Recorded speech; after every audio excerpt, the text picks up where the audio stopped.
السلام عليكم ورحمة الله وبركاته. halkan nagala socotaan waa channelka Somali Islamic TV. haddaad channelka ku cusub tahay subscribe saar kambalelkana furo si barnaamij kasta iyo mowduuc kasta aan soo gudbino idiin soo gaaro annagana inoogu noqoto dhiirigelin si aan ugu dhiirano inaan idiin soo gudbino barnaamijyo iyo mawaadiic kale oo faa'iido leh oo kala duwan.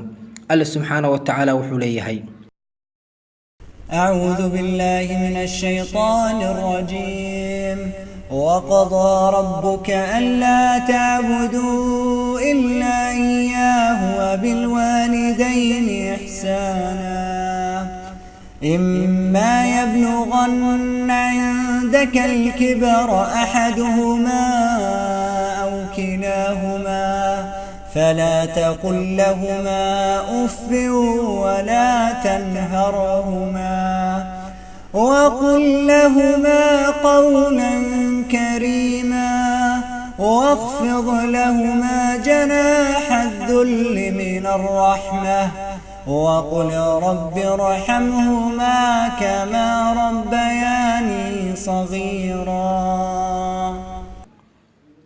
alla wuxuu xukumayaa ama uu dardaarmayaa ama uu idin amrayaa intaba waa lagu fasiray inaydan caabudin ilaahay mooyaane keligii labada waalidna inaad ixsaan iyo wanaag u samaysaan labada waalid mid kamida agtaada hadduu ku weynaado da ku gaadho ama labaduba ay da ku gaadhaan oo ku weynaadaan ha ku dhihin labadaada waalid ha ku dhihin hana guulguulin oo hadal adag ha ku dhihin waxaad ku dhahdaa labadoodaba qowl aad u wanaagsan oo kariim ah u raarici labadoodaba garab ay naxariis ku jirto oo aad isdul dhigayso u raarici waxaad dhahdaa ilaahayow labadayda waalidba u naxariiso sida ay ii soo barbaariyeen aniga oo yarba. maanta waxaan idiin soo gudbinayaa qiso mu'thir ah oo saameyn leh oo ku saabsan labada waalid oo ixtiraam iyo weyni loo muujiyo. waxaad ila fiirisaan aabuhu siduu inankiisa ula dhaqmay iyo inankana siduu aabihii ula dhaqmay bal sheekada iyo qisada dhex mari doonta ila fiiriya. aabbo weeye da'diisu ay dhaafayso 85 sano wiilkiisuna wuxuu jiraa 45 sano qol bay wada fadhiyaan ay ku sheekaysanayaan. maalin maalmaha kamida qolkii iyagoo ku jira ba waxaa daaqada soo istaagay ama duulayay tuke aad u madow oo yar. tukuhu meel daaqada u dhow buu duulayay wuuna qaylinayay cod aad u sareeyana uu ku qaylinayay. aabihii baa baraarugay wiilkiisa ayuu weydiiyay wuxuu ku yiri aabe muxuu yahay kani. wiilku wuxuu yiri aabe waa tuki. dhowr daqiiqo kadib buu aabihii su'aashii ku soo celiyay wuxuu yiri aabe waa maxay kani. wiilkii hawsha uu la yaabay wuuna qariibsaday wuxuu yiri aabe miyaanan kuu sheegin inuu tuka yahay. dhowr daqiiqo haddana kadib ayuu mar saddexaad aabihii wiilkii su'aashii ku soo celiyay wuxuu yiri aabe waa maxay. inankii aad buu u qeyliyay codkii intuu kor u qaaday ba wuxuu leeyahay waxaan kuu sheegay inuu yahay tuka maxaa kaa sii aabe. dhowr daqiiqo kadib ayuu mar afraad weydiiyay aabihii wuxuu yiri aabe waa maxay kani. wiilkii su'aashii wuu xamili kari waayay wuuna u dulqaadan kari waayay wuu carooday wajigiisii buu jajabiyey intuu kor u booday buu wuxuu yiri hal su'aal baad i weydiinaysaa in ka badan 2 jeer waxaan kuu sheegay inuu yahay tuke maxaa kaasi inaad fahanto miyay kugu adkaatay jawaabtu. odaygii waayeelka ahaa ee aabbaha uma jawaabin wiilkii wuu baxay qol kale galay wuxuu ka soo qaaday waraaq aad u duugowday oo waqti aad u fog la qoray buu soo bixiyay. waraaqdii intuu wiilkiisa u dhiibay wuxuu ku yiri aqri kala fur waraaqdo codkana wali kor u qaad markaad akhrinayso.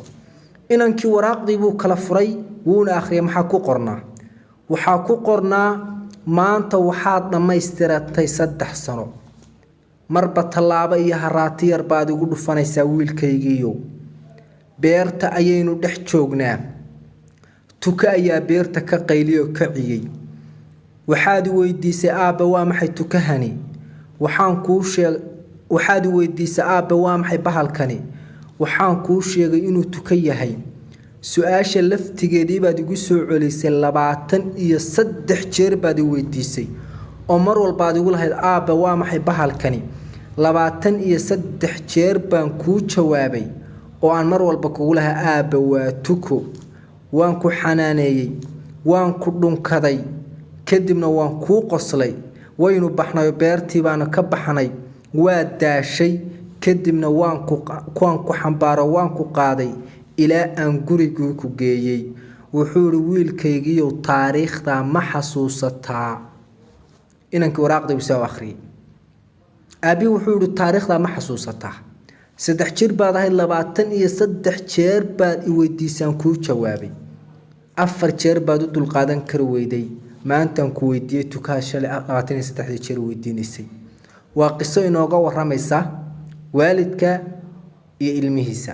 keeba talo naxariis badan fariintan kaaga tagay waxa weeye walaal wiilahow gabadhahow waalidka ixtiraam hooyada ixtiraam aabaha ixtiraam xuquuqdooda ilaali alla wuxuu leeyahay falaa taqul lahuma uffin walaa tanharhuma aabaha iyo hooyada ha ku dhihin uff hana gulgul iska daa hadal kale inaad disho ama aad caydo ama aad u xanaaqdo ama aad hadal qalafsan ku dhaxdo ama aad hadal xun ku dhaxdo iska daaye xitaa uff ha ku dhihin bal ayadda ku xigtay say tilmaantay ducay ka mudayihiin wa qul rabbi irhamhuma kama rabbayani saqiira ina ducayso labadaada waalid oo aad mar walba garab istaagto way intaas aan maanta mawduucina ku eegahay salaam